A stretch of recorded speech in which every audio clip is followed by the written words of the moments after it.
Out TV Canada. I am just on YouTube channel. So I've been MIA for a couple of days. Life happens, you get busy, and when you're only one person operating, a whole world in your head, you kind of have to do what you can in that time.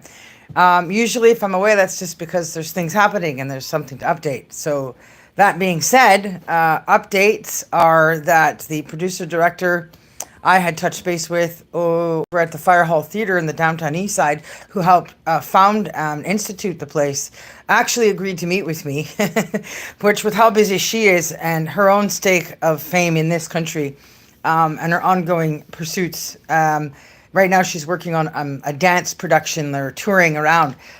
Actually wrote me back and said she will find time to meet with me after July 9th. So tentatively, the date for meeting will be 2 days after, so the 11th or so in the early afternoon. So that's good because there's two reasons for it. One, I need an extra set of eyes. I need somebody to read through the Smallville movie, book one, as a backup to my imperfections as a human. When you're that close to your work, it's really hard to find the little things that need changing or the little things that you keep missing. I'm not spending money on a book publisher or a professional editor or whatever for the booking, formatting, and stuff if there's going to be mistakes in it, right? So I want to make sure that what I'm handing over when I'm spending money to get that promotion and book stuff going, that I'm proud of and happy with and confident that it's going to be good for the readers as the public book signings and performances and stuff go on after it's printed.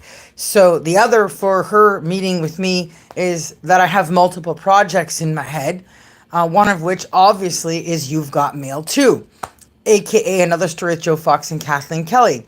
Now, that movie was finished being written when I was 38, so that's 11 years ago.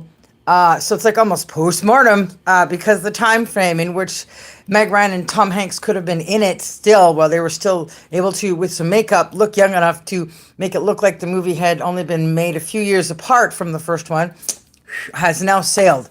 Train has left the building. But my idea had always been, with why I wrote it the way it is, why I'm publishing it in the style I've written it in, which people get confused by because they're like, oh, it reads half like a movie and half like a book. Well, there's a reason for that.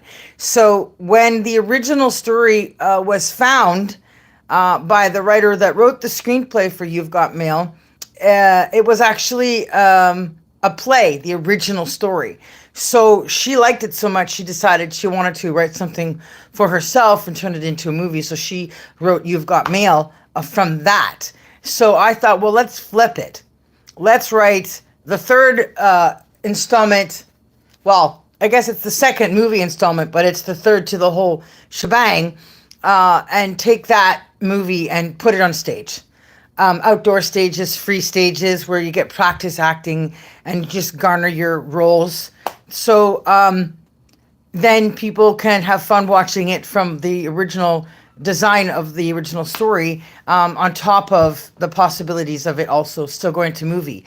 And with her, it's just a gift. Here's a movie script. This is something that's overdue. Enjoy reading it. If you like it and you think you want to sink your teeth into it and go ahead and make a play out of it using your own personal Fire Hall Theater, have at her, right? It gives lots of work to people in Vancouver, lots of excitement. It's also a story that's based out of Vancouver and New York, so there's just tons of reasons for meeting with her and the idea of what she can get out of that. So I'm excited to give her that opportunity. And then, of course, is the fact that I've won the Downtown Small Arts Grant 2 years in a row, and this year's grant winning was intended so I could rent a black box theater and put on my own personal first production. And since I have so much work, years and years of it, I'm overwhelmed. It's hard to make the choice of which work to use. So I'm going to meet with her and show her my story idea, the one I've sort of narrowed it down to see if she thinks it's too risque or if she thinks it might just be just right, and we'll see how that goes. So that is all going forward, looking well. And today I'm just going to try go finishing the scanning of the 11 pages on the other book for my 8 Mile poetry book for my upcoming performance at the Emerge.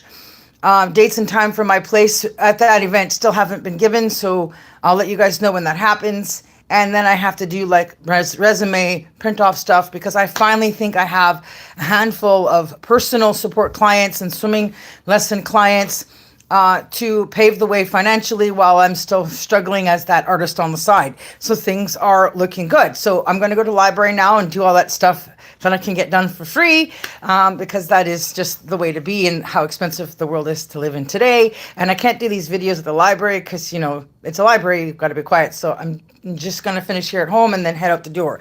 Peace out, everyone. It is a nice, peaceful Sunday. Enjoy your Sunday with whoever you're with. God bless you. I do my studies all the time. I'm actually going to go do one of my Christian Leaders Institute courses at the library. So I'm using my Sunday gracefully and wisely.